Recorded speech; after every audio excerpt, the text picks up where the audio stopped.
नमस्कार आजिर ही विश्लेषण रे आमे एपरि एक विषय उपरे कथा हेबा जहाँ राजनीति विज्ञानर सबुठारु गभीर एवं प्रभावशाली तत्व मध्यरु गोटिए। आमे कथा हेउछे विंश शताब्दीर प्रसिद्ध चिंतनायक एंटोनियो ग्राम्सीଙ୍କ विषय।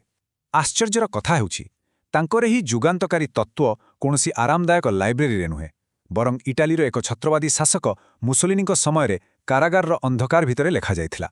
ग्राम्सीଙ୍କର ସେହି प्रसिद्ध प्रिजन नोटबुक्स समाज रे क्षमता केमिति काम करे ସେହି संपूर्ण चिंताधारा को बदलाई देथिला। ठीक अछि, आसंतु सीधा सड़क मूल विषय को जिबा। ग्राम्सी प्रकृतरे गोटे बहुत बड़ प्रश्नर उत्तर खोजुथिले। पारंपरिक मार्क्सवादी माने भाबुथिले जे अर्थनैतिक शोषण बढ़िले लोके आपे आपे विप्लव करिवे, किंतु ग्राम्सी देखिले जे पाश्चात्य पुंजीवादी समाजरे घोर असमानता अछि, तथापि ସେହି समाजगुड़िक आश्चर्यजनक भावरे पूरा स्थिर रहुछंती। ताहेले विप्लव काहेकि हेउ नाही? लोकमाने काहेकि निजर क्षति करुथिबा व्यवस्था को एते सहजरे मानि नेउछंती? बास एही द्वंद्व ही थिला तांकर समस्त गवेषणार मूल दुआ। तेबे एही जटिल तत्व को सहजरे बुझिबा पई आमर आलोचनार क्रम एही भरी रहिबो। प्रथमे आमे क्षमतार विभिन्न आयाम देखिबा, तापरे आधिपत्य एवं नागरिक समाज, तापरे साधारण ज्ञान बा कॉमन सेंस किपरि तयारी हुए, एहा परे प्रतिरोधर रणनीति, मार्क्स और ग्राम्सीଙ୍କ तुलना एवं शेषरे आजिर समयरे एहार प्रासंगिकता उपरे दृष्टि पकाइबो।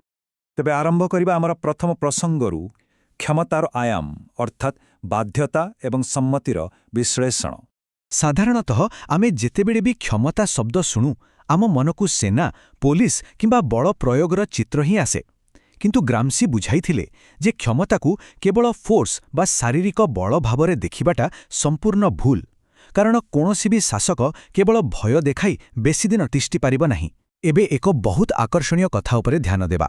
गोटिए पटे अछि राजनैतिक समाज जहाँ पुलिस, सेना किंबा न्यायालय जरियारे बल प्रयोग करे, किंतु अन्यपटे रहिछि नागरिक समाज, विद्यालय, परिवार, गणमाध्यम एवं धर्मबली संस्थागुड़िक आमकु बाध्य करंती नाही, बरं बुझाई सुझाई आमर सम्मति हासिल करंती।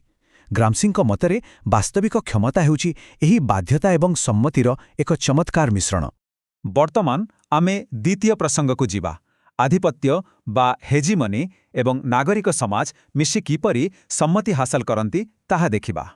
आसंतु एही सम्मति बा कन्सेंट उपरे आउ टिके गभीर आलोचना करिबा। हेजिमनी बा आधिपत्य एही शब्दटिकु मने रखिबा बहुत जरूरी। एहा एक प्रकारर अदृश्य सांस्कृतिक आठावली काम करे। गोटिए असमान समाज को एहा ही बांधि रखि थाए। शासक श्रेणी सबुबेले बंधुक मुनरे निज कथा मनाए नाही, बरम एमिति एक परिवेश तैयारी होई जाए जेउटी साधारण लोकमाने निजे ही सेमानंकर नेतृत्व को एकदम सठिक एवं स्वाभाविक बोली मानिबा आरंभ करि दियंती। एठारे एक बहुत स्पष्ट पार्थक्य देखिबाकू मिलुछि। टिके भाबंतु, जदि केवल भय और सेना बलरे लोकंकु दबाई रखा जाए ताहा हेउछि प्रभुत्व किंबा डोमिनेंस। एहा बेसी दिन तिष्टि पारिब नाही, कारण सुजोग मिलिबा मात्रे लोके निश्चय विद्रोह करिवे। किंतु आधिपत्य बा हेजिमनीर कथा पूरा अलगा। एहा संस्कृति और शिक्षा माध्यमरे लोकंकर ग्रहणीयता हासिल करे। जदि लोके हृदयरु ही कोनोसी शासन को ठीक बोली भाबी नियंती, तेबे सेही व्यवस्थाटी बहुत दीर्घस्थायी होई जाए। एहा एक दीर्घकालीन स्थिरता आनी दिए। एबे प्रश्न आसुची, एही आधिपत्य आसे केउठु? ग्राम्सी बहुत सुंदर भावे बुझाइथिले जे आम दैनन्दिन जीवनर साधारण अनुष्ठानगुड़िक ही प्रकृतरे एही सम्मति तैयारी करुथिबा कारखाना।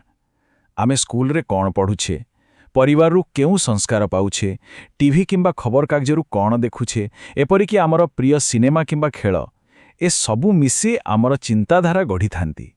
सत कहबाकू गले एही सबु संस्था मिलित होई शासक श्रेणीर इच्छा को ही आम निज इच्छारे परिणत कर दियंती एवं आमे ताहा जानि भी पारुनाहु।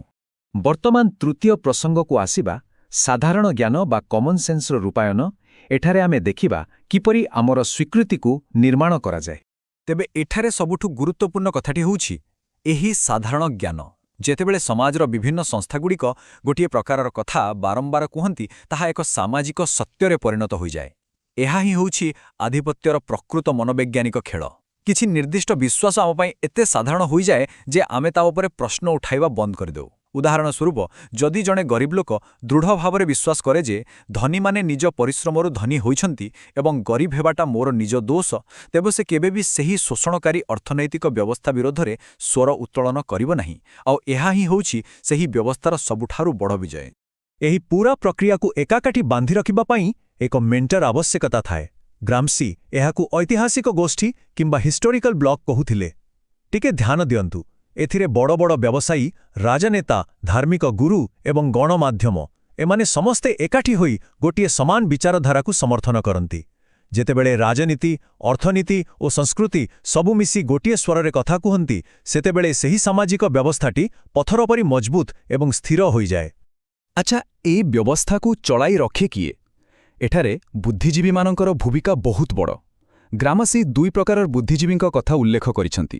ପ୍ରଥମେ ହେଲେ ପାରମ୍ପରିକ ବୁଦ୍ଧିଜୀବୀ, ଯେମିତିକି ବଡ଼ ବଡ଼ ପ୍ରଫେସର କିମ୍ବା ପୁରୋହିତ।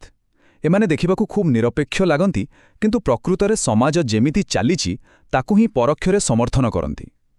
ଅନ୍ୟପଟେ ଅଛନ୍ତି ଜୈବିକ ବୁଦ୍ଧିଜୀବୀ ବା ଅର୍ଗାନିକ୍ ଇଣ୍ଟେଲେକ୍ଚୁଆଲ୍ସ। ଏମାନେ ସାଧାରଣ ଶ୍ରମିକ ବର୍ଗ ଭିତରୁ ବାହାରିଥାନ୍ତି। ଏମାନେ ହିଁ ଦୁର୍ବଳ ଶ୍ରେଣୀକୁ ଏକାଠି କରନ୍ତି ଏବଂ ଏହି ଶୋଷଣକାରୀ ବ୍ୟବସ୍ଥାକୁ ଖୋଲାଖୋଲି ଭାବେ ଆହ୍ୱାନ ଦିଅନ୍ତି। ବର୍ତ୍ତମାନ ଚତୁର୍ଥ ପ୍ରସଙ୍ଗ ଉପରେ ନଜର ପକାଇବା। ପ୍ରତିରୋଧର ରଣନୀତି, ଅର୍ଥାତ୍ ଏତେ ଶକ୍ତିଶାଳୀ କ୍ଷମତାକୁ ଆହ୍ୱାନ କିପରି କରାଯାଇପାରିବ। ଏବେ ପ୍ରଶ୍ନ ଉଠୁଛି, ଯଦି ଏ ଆଧିପତ୍ୟ ଏତେ ଶକ୍ତିଶାଳୀ ଏବଂ ଆମ ମନ ଭିତରେ ଏତେ ଗଭୀରକୁ ପଶିଯାଇଛି, ତାହେଲେ ପରିବର୍ତ୍ତନ ଆସିବ କେମିତି? ଗ୍ରାମ୍ସି କହିଥିଲେ ଯେ ଯେହେତୁ ଏହି ଆଧିପତ୍ୟ ସମାଜ ଦ୍ୱାରା ହିଁ ତିଆରି ହୋଇଛି, ତେଣୁ ଏହାକୁ ଭାଙ୍ଗି ମଧ୍ୟ ହେବ। ଏହାକୁ ସେ ପ୍ରତି ଆଧିପତ୍ୟ କିମ୍ବା କାଉଣ୍ଟର ହେଜିମନିର ନାମ ଦେଇଥିଲେ। ଏଥିପାଇଁ ନୂଆ ବିକଳ୍ପ ସାହିତ୍ୟ ଲେଖିବାକୁ ପଡ଼ିବ, ନିଜସ୍ୱ ଗଣମାଧ୍ୟମ ତିଆରି କରିବାକୁ ପଡ଼ିବ, ପୁରୁଣା ସାଧାରଣ ଜ୍ଞାନକୁ ବଦଳାଇ ଲୋକଙ୍କ ଭିତରେ ଏକ ନୂଆ ବିଚାରଧାରା ସୃଷ୍ଟି କରିବାକୁ ହେବ। ତେବେ ଯାଇ ଏକ ନୂଆ ସମାଜର ମୂଳଦୁଆ ପଡ଼ିପାରିବ। ଏବଂ ଏହି କଥାଟି ଅତି ଚମତ୍କାର ଭାବରେ ଦର୍ଶାଉଛି ଯେ ପାଶ୍ଚାତ୍ୟ ଗଣତନ୍ତ୍ରରେ ହଠାତ୍ ସଶସ୍ତ୍ର ବିପ୍ଳବ କାହିଁକି କାମ କରେ ନାହିଁ। ଗ୍ରାମ୍ସି ବୁଝାଇଥିଲେ ଯେ ରୁଷିଆ ପରି ଦେଶରେ ରାଷ୍ଟ୍ର ବହୁତ ଦୁର୍ବଳ ଥିଲା। ସେଥିପାଇଁ ସେଠାରେ ଗତିବିଧିର ଯୁଦ୍ଧ ବା ପ୍ରତ୍ୟକ୍ଷ ଆକ୍ରମଣ ସମ୍ଭବ ହୋଇଗଲା। କିନ୍ତୁ ଆଧୁନିକ ଗଣତାନ୍ତ୍ରିକ ଦେଶଗୁଡ଼ିକରେ ଏହି ନାଗରିକ ସମାଜ ବହୁତ ଷ୍ଟ୍ରଙ୍ଗ। ସେଠାରେ ପ୍ରଥମେ ସ୍ଥିତିର ଯୁଦ୍ଧ ଲଢ଼ିବାକୁ ପଡ଼ିବ, ଅର୍ଥାତ୍ ଏକ ଲମ୍ବା ସାଂସ୍କୃତିକ ଓ ବୈଚାରିକ ସଂଗ୍ରାମ ଜିତିବାକୁ ହେବ। ଯେପର୍ଯ୍ୟନ୍ତ ଲୋକଙ୍କର ବିଚାରଧାରା ନ ବଦଳିଛି, ସେ ପର୍ଯ୍ୟନ୍ତ ବନ୍ଧୁକ ମୁନରେ ଆସିଥିବା କୌଣସି ବି ବିପ୍ଳବ କେବେ ବି ସଫଳ ହୋଇପାରିବ ନାହିଁ। ତେବେ ଶାସକ ଶ୍ରେଣୀ ମଧ୍ୟ ଏମିତି ଚୁପ୍ ହୋଇ ବସି ରହେ ନାହିଁ। ଯେତେବେଳେ ବି ସେମାନଙ୍କ ଉପରେ ବିଦ୍ରୋହର ଚାପ ପଡ଼େ, ସେମାନେ ନିଷ୍କ୍ରିୟ ବିପ୍ଳବ ବା ପ୍ୟାସିଭ୍ ରିଭଲ୍ୟୁସନ୍ ଆରମ୍ଭ କରିଦିଅନ୍ତି। ଏହାର ଅର୍ଥ ହେଲା ବିପ୍ଳବକୁ ଅଟକାଇବା ପାଇଁ ସେମାନେ ଉପର ସ୍ତରରୁ କିଛି ଛୋଟମୋଟ ସଂସ୍କାର ବା ଆଧୁନିକୀକରଣ କରିଦିଅନ୍ତି। ଲୋକଙ୍କୁ ଲାଗେ ଯେମିତି କିଛି ବଦଳିଗଲା, କିନ୍ତୁ ପ୍ରକୃତରେ ମୂଳ କ୍ଷମତା ସେହି ଶାସକ ଶ୍ରେଣୀ ହାତରେ ହିଁ ସୁରକ୍ଷିତ ହୋଇ ରହିଯାଏ। ପ୍ରକୃତ ବିପ୍ଳବକୁ ବହୁ ଚାଲାକିରେ ଏଡ଼ାଇ ଦିଆଯାଏ। ବର୍ତ୍ତମାନ ପଞ୍ଚମ ପ୍ରସଙ୍ଗକୁ ଆସିବା, ଗ୍ରାମ୍ସି ବନାମ ମାର୍କ୍ସ।